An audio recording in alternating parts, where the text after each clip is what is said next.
Assalomu alaykum. Mana shunday tinchlik zamonida Dorlamon yana bir kunni qarshi olgan yurtdoshlar. Yangi kun muborak bo'lsin. Assalomu alaykum deymiz. Bizni tomosha qilishga kirishgan barchaga yana bir kun barchangizga fayzli va barokatli bo'lishini tilaymiz. Andijon nafas ijodiy jamoasi sizlarga a'lo kayfiyat, ya'ni bahoriy kayfiyat tilagan holda dasturlarini boshlaydi. Muhabbat opa, biror bir insonga sovg'a tanlashda siz ko'proq qaysi jihatlariga, qaysi taraflariga ahamiyat qaratasiz? Ko'proq didiga qarayman u insonni va albatta baribir sovg'a tanlayotgan insonni didi ham ustuvorlik kasb etadi va bizda suhbatdosh bor. Navbatdagi suhbatdoshimiz bilan biz gaplashamiz va mana shunday sovg'alar haqida bejiz gap ochmadim. Aynan shu sovg'alarda insonga bir yaqinimizga, ota-onamizga deymizmi, do'stimizga deymizmi, biror bir sovg'a tanlashda albatta men ko'proq tabiiylikka e'tibor qarataman-da. Ya'ni sunniylikdan ko'ra tabiiyroq. Misol uchun gul sovg'a qilsam ham tabiiy gulni ko'proq yaxshi ko'raman. Siz bugun studiyamizga olib kelgan mana shu buyumlar ham menimcha tabiiy yog'ochlardan tayyorlangan, a? Shunday, assalomu alaykum. Avvalambor hammaga, bizni ko'rib turgan teletomoshabinlarga, avvalo bu ko'rsatuvga taklif qilganinglar uchun men juda ham xursandman. Rahmat hammanglarga. Mana shunday buyumlarni tayyorlash asli fikri, g'oyasi qayerdan kela boshladi va nechinchi yildan ishingizni boshlagansiz? G'oyasi asosan men o'zi To'rtko'ldagi o'z asli Botirobod deymiz, Bosgan tuman. To'rtko'ldagi rassomchilik litseyini tugatganman. Bu g'oya ko'proq shu o'ymakorlik sohasida qiziqishim 2018-yillar boshlangan. Dastlab shu Asakada sexda ishlaganman, keyin Buxoroda ishlaganman. Keyin Zelnomosda stul sexlarida ishlaganman. Asosan shu naqsh gulov berar edim. Hatto Asakada bitta katta so'rimizda shov-shuvga sabab bo'lgan 3500 AQSh dollarga bitgan. 2 oy davomida o'yganman. O'zingiz tayyorlagansiz? O'zim qo'lda o'yganman. O'zi asli qayerda tahsil olgansiz? Qaysi yo'nalishda bilim olgansiz? Men o'zi rang tasvir sohasida bilim olganman. Keyin bu qiziqishim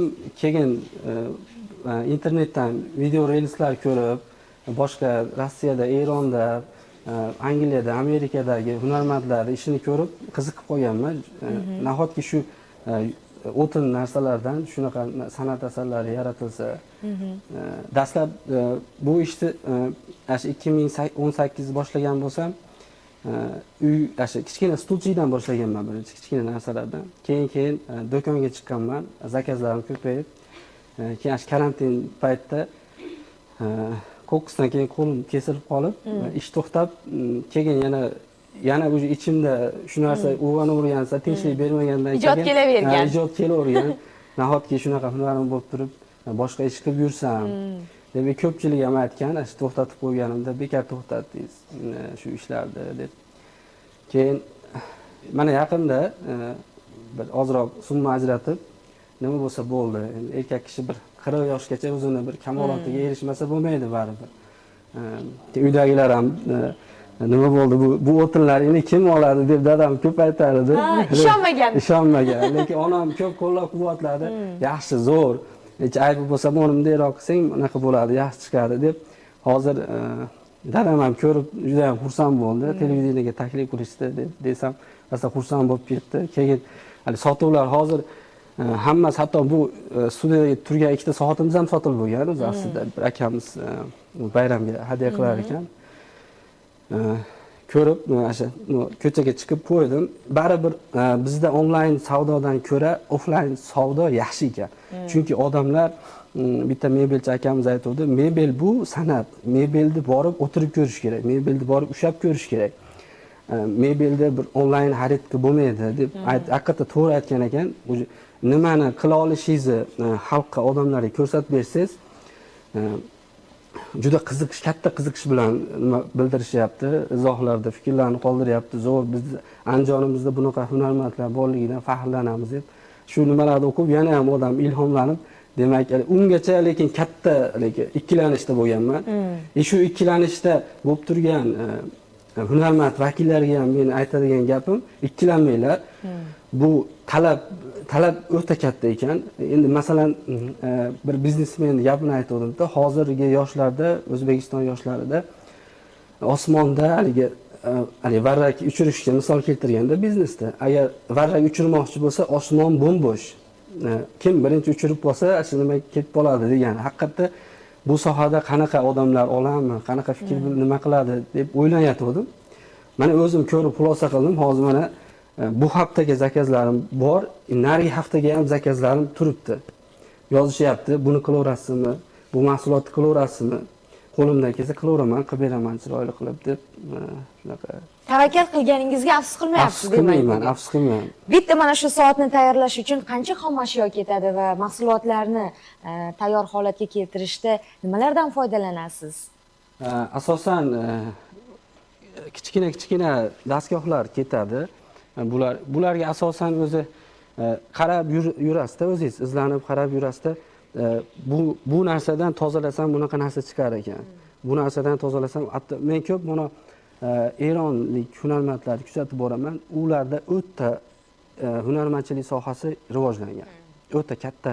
Bu idishda nima pista bodom soladigan idishlar, hatto shunaqa jurnalli stol qilib, oyoqlar qo'yib, polniy narsalar bilan, suxofruktiylar bilan to'ldirib, mehmonlarni oldiga qo'yishadi shekilli. Ashlarni ko'rib, qanday yasaganlarini ko'rib, keyin rossiyalik nimalarda ular ashi ko'proq qilayotgan ishlarini obzorigacha tushuntirib beradi. Hatto instrumentlari ham bu instrument bunga yaraydi, bu instrument bunga yaraydi deb. Shunga hayron qolaman. Men ham ashi qilayotgan ishlarimni sifatsiz bo'lsa ham hozircha ashi videoga olib montajlarda lekin yo'qman. Endi sekin o'rganib kontent tayyorlayapsiz. Kontent tayyorlab qo'yapman.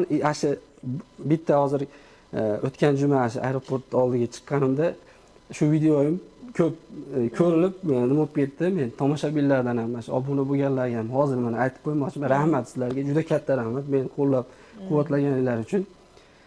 Asa xursand bo'ldim. Qo'yapman, meni kimdir kuzatsa, kimdir balki o'rganadi videosi. Men ham chunki Toshkentlik shunaqa yangi yo'ldan akamiz ham ko'p televizorlarga chiqqan ishlarni ko'rib, akadan ham ko'p ilhom olganman. Qarang, endi mana shu narsalarni mana bu yerda suvenirlar ko'ryapmiz. Juda ham chiroyli va ana shu sham qo'yadiganlari. Bu qanaqa? Ofisni, ha? Bu ofisga, bu yog'ochni keskanda ko'proq haligi arra bilan tirnoq olib oladi. Keyin ashuna chiqqan atxoti. Qarab o'yladimda, bunda nima qilsam bo'ladi? Orqasi tabiiylik berib turibdi, masalan, mana ko'rishingiz mumkin. Hech qaysi yog'ochni quruq qoldirmaysiz ekanda. Yo'q, hech qaysi yog'och, masalan, aralab o'tin qilinadigan yog'ochlar bizga eng kerakli yog'ochlar. Bu mahsulotlarni demoqchiman, yuqorida sanadim. Aynan yana qaysi turlarini tayyorlaysiz? Necha xil turdagi mana shunday suvenirlar, yana nimalar tayyorlaysiz? Hozircha talab yog'ochdan bo'lgan noodatiy yog'och sohotlarga talab o'ta katta. Talab o'ta katta. Ko'proq e'tiborni demak siz buyurtmaga qarab turib shunaqa, ko'p shunaqa. O'z asosan biz bitta nima yo'limiz shu sohot qilsam bo'lar ekan. Chunki uyimda ko'p olib kelib qo'ydim, bir akamiz beruvdi. Qarasam sohot bob narsalar ko'p ekan. Shuni qayta ishlab turib sohot qilib chiqdim. Mana shu odamlarda ko'p qiziqish, taassurot qoldiryapti. Va keyin yasab bering desa, qo'limdan kelsa yasab ham beraman, boshqa buyurtmalar bo'lsa ham. Yog'ochlarni necha bosqichda ishlov berasiz? Dastlab nimadan boshlanadi ish? Dastlab posta archiladigan yog'ochlar bor. Posta archilmaydigan yog'ochlar bor. Qaysi turlari archiladi, qaysi turlari archiladi? Masalan, tut yog'ochlarni qurigandan keyin postlarini ochsangiz, ichidagi chiroyi yana ham chiqadi oldiga. Bizda shunaqa, menda shunaqaki, siz his qilib turgan narsani, chiroyni, xursandchilikni nimaga ulashsangiz, xaridorga kimdir sovg'a qilib ulashsa, xursand bo'lsa, siz ham xursand bo'lasiz. Yong'oq, chinor, ular ham juda qattiq yog'ochlar, lekin qayta ishlov berilganda juda chiroyli nima beradi. 3-4 bosqichdan o'tadi. Birinchi postlarni archasiz, jilvirlaysiz. Keyin kilaylanadi, bo'lmasa asosan shukurka tozalash ishlari, keyin oxirida shu lak bosqichi bo'ladi. Yo bo'lmasa hali pishvoy idishlar, iste'mol qilinadigan idishlar bo'lsa, o'zlarining maxsus yog'lari bor. Shunaqa. Yog'ochda mexanik soatlar ishlab turibdi-da. Ularni sxemasini qanday qilib o'rnatasiz? Sotib olasizmi tayyor holatda? Buni sxemasini sotib olamiz, o'zimizni Toshkentdan olib kelyapman, internetdan ko'rib sotib olyapman. Oy orqasini o'yib turib o'rnatib qo'yasiz, o'zi qatirib qo'yasiz. Bo'ldi shu. Tomoshabinlarda savol tug'ilishi mumkin. Bahosi qancha ekan endi buni? Qayerdan, qanday qilib sotib olsak bo'lar ekan deb. Qayerga murojaat qilishlari kerak? Qaysi birini bahosi qancha? Hozircha unaqa brend shakllantirmadik. Endi unga ham navbat kelib qolar. Usta Woodworks degan Instagram, Telegramlarimiz bor. Bahosi bizni hozircha Andijon sharoitiga mos, arzon. Ko'pchilik xursand bo'lib, ikkita narsa olsa, buni arzonroq bering, bizga qolib ketib qolsin desa, berib yuboryapmiz. Shunda xursand bo'lsin, odamlarni ko'nglidan joy olaylik. Hali qimmat qilib narsalarimiz turgandan ko'ra arzon oz qo'yaylik, ko'p sotaylik. Bizda asosan shu. Ko'pchilikka yetib borsin. Songa ishlaysiz. Ha, shunaqa. Ko'p sotsak, aylanmamiz ham ko'p bo'laveradi. Bunaqangi mahsulotlarni bozorda sotuvda ko'rmaganmizda qachon endi Andijonning bozorlarida bemalol uchratsak, sotib olsak bo'ladi. Buning uchun ishlab chiqarishni kengaytirish kerak. Ishlab chiqarishni kengaytirishimiz kerak. Endi shu ishni to'xtatganimda shogirdlarim bor edi. Endi ularga bir aloqaga chiqib ko'raman. Endi zakazlarim o'ta ko'payib ketdi, Allohga shukr. Ashlarga aloqaga chiqib qana vaqt qanaqa bo'lsa, shu ishni yana yo'lga qo'ydim, nima deysizlar deb shogirdlarni olib, yana ishni kengaytiramiz. Menimcha, ulardan tashqari ham ko'rsatuvimizni tomosha qilib, bu hunarni o'rganishga muhabbat bog'laganlar soni ko'paydi. Shahodat, menimcha, to'g'ri aytasiz.